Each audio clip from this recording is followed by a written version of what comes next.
Radio.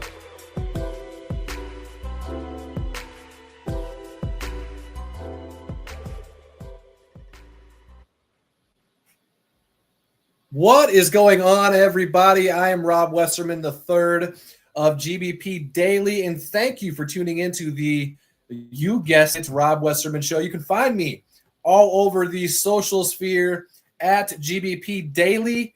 Shoot me a follow, subscribe to the YouTube channel. Hit me up in the DMs. I'm always available to talk Packers anytime, any day. Today is Thursday, July 31st. Hope you guys are having yourself a great week. Thus far, I have had a fantastic week up at Packers training camp. Ads went on earlier this week, and it lived up to the expectations. Live team drills between the twos, some chippiness going on between the big guys in the trenches, and Coach, as animated as I've seen him so far this offseason, just all around, you're getting this feeling that football is actually getting closer and closer as we sit here on the last day of July, one day from August, where preseason games, more training camp practices will be had. Family night this Saturday night inside Lambeau Field, which I did see the Packers post yesterday asking the fans, the masses, if they should stream it. Hopefully that will come to fruition. I would imagine that'll be the case. So looking forward to that, as I will not be in attendance. I have been to family night. Went there 2 years ago. And if you got kiddos, it's a great time. It's essentially just a practice being held inside Lambeau Field with maybe a little scrimmaging going on towards the end. The quarterback drill of throwing it in the basket in the corner of the end zone is always a fun one to watch. But yeah, and tickets are $10. $10 gets you inside Lambeau Field to watch a little practice. If you have not been, especially if you have kiddos, I would highly recommend that. Anyways, had the pleasure of taking in some training camp from the sidelines this past week. Was in Green Bay for practice on Sunday, Monday, and Tuesday with the fam. And just like every other training camp, it was great. I don't want to say that I enjoy training camp more than I do games, because I don't, but it is close. I love training camp. The atmosphere is just so good, family friendly. Players just out and about in Green Bay. It's different. If you've never been, players and sometimes Matt LaFleur, some other guys, are obviously riding down the bikes to practice, but they're also just walking around to and from practice with the masses. It seems like Nate Hobbs was walking back to Lambeau from Nitschke Field on the sidewalk with us regular folks, and Josh Jacobs was walking through the parking lot on Tuesday, just taking pictures with the fans, heading back to Lambeau after practice.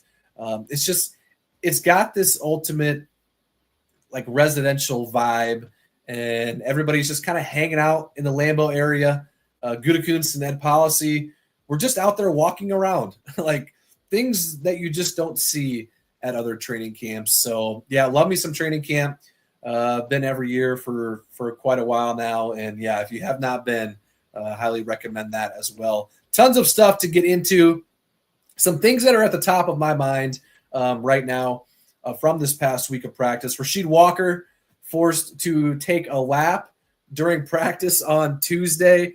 And yeah, he got into it with Kingsley and Enagbare. It was so hot. It was hot as heck all week, 90s, humid.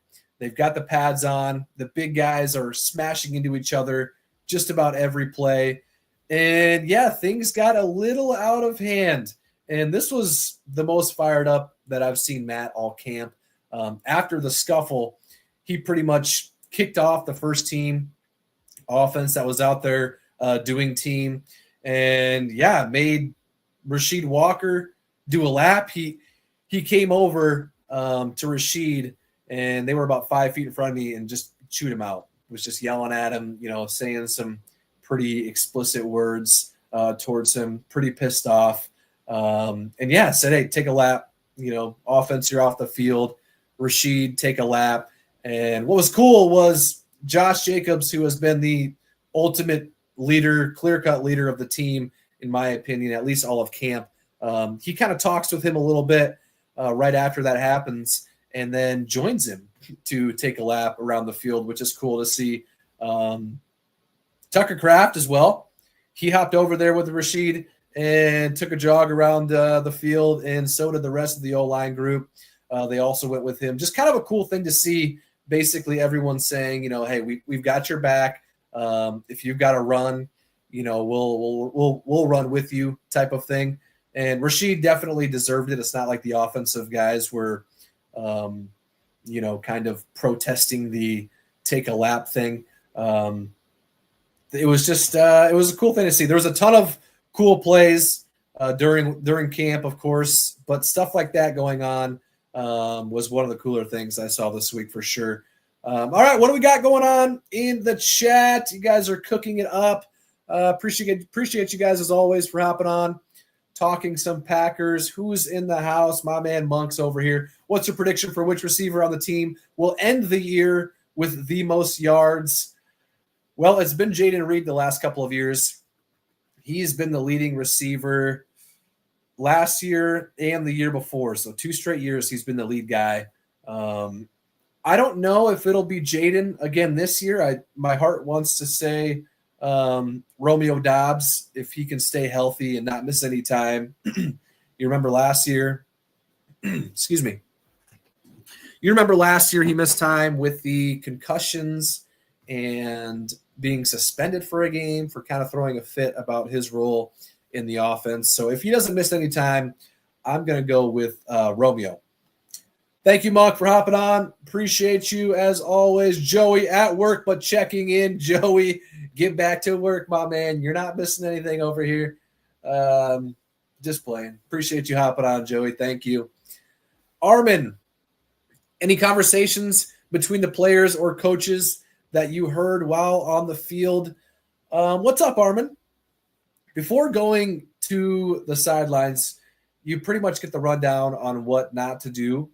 And it's a pretty long list, no photos or videos during certain periods. You could take that stuff like during individual drills or during stuff like that. Pretty much halfway through practice, they have a worker that kind of runs down the sideline and says, the media period is ended, no more pictures at all, no more photo or no more videos at all. And that's just about the time when they start doing team drills, 2-minute drills, that sort of thing. One of the rules is you aren't supposed to relay or report on conversations being had between players or conversations being had between coaches and players. I will say the interaction I was just talking about between Matt and Rasheed Walker was pretty wild to watch. Coach was absolutely pissed.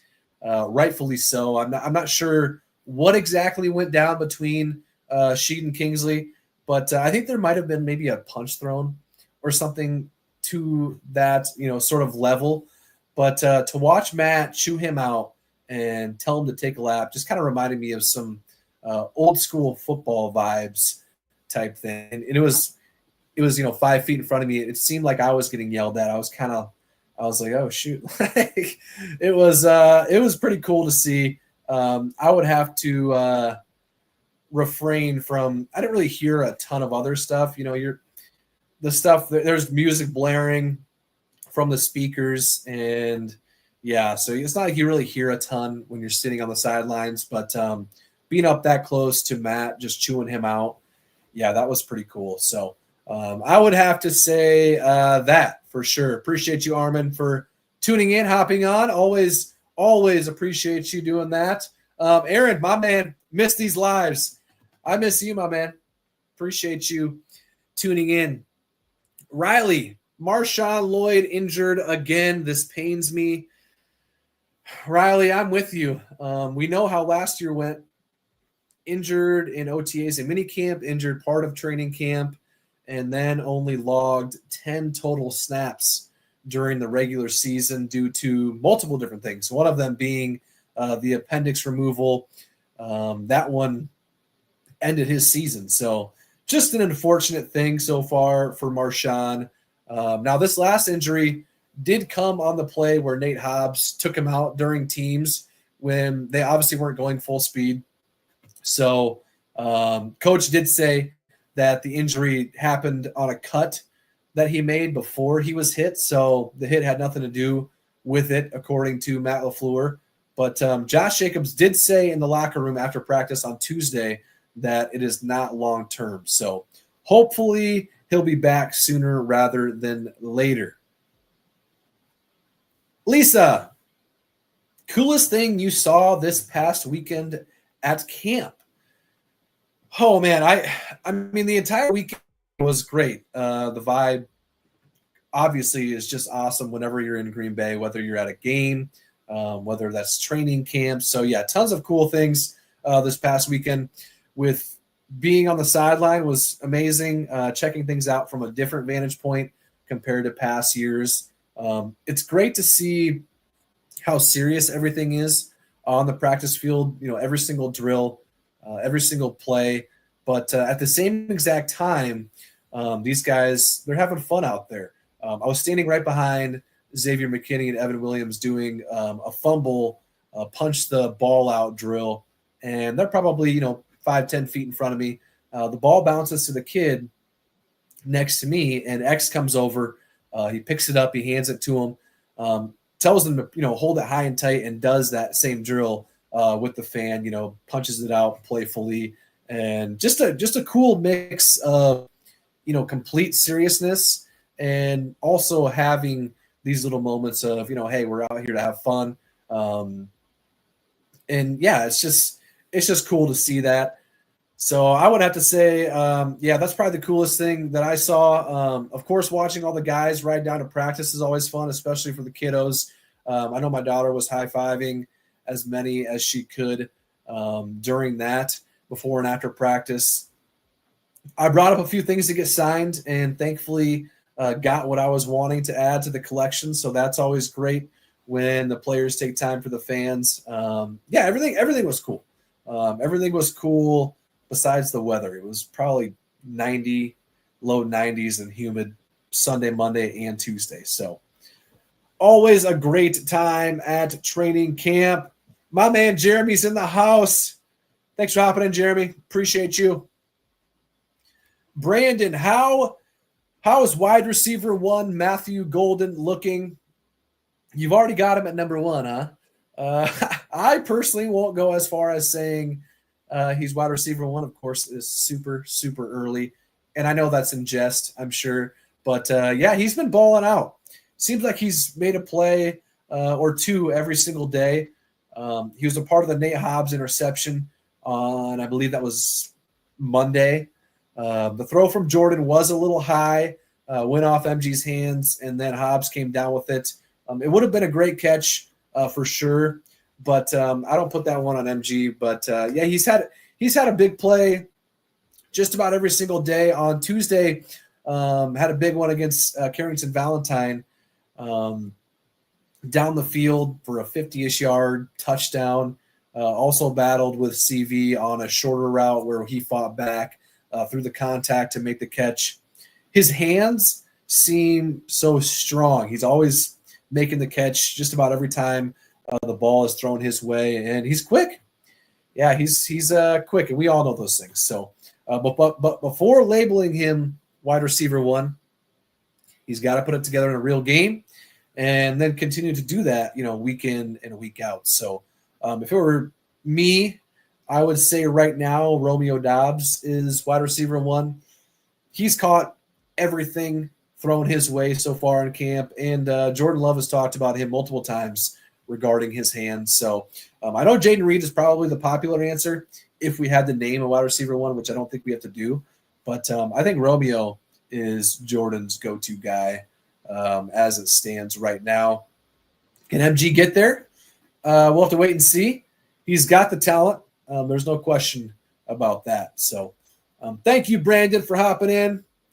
Have yourself a great Thursday.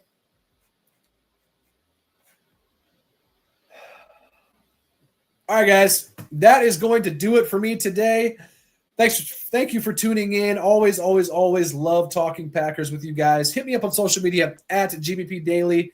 Subscribe to the YouTube channel. Tell a friend, tell a family member to come talk Packers with me every single day. I will be back and at it again tomorrow. Have yourself a great Thursday, and I'll catch you guys later. Thank you.